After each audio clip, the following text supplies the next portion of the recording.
خواستی مرغاتو مرینیت کنی اینجوری مرینیت کن. مرغا رو میریزیم، روغن زیتون، پیاز، زعفرون، پودر لیمو عمانی، فلفل سیاه، آب لیمو، زردچوبه، نمک. آقا تا اینجا میگید که هممون میدونیم رمزش چیه؟ رمزش این دوتاست. کامنت بنویس، دایرکت واسه ارسال میشه. به مدت 10 دقیقه هم میزنیم. قشنگ.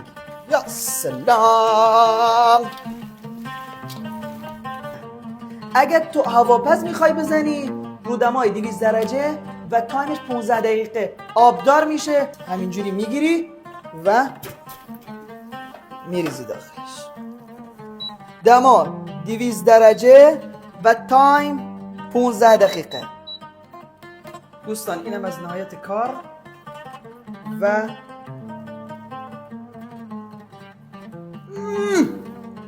واو الله الله.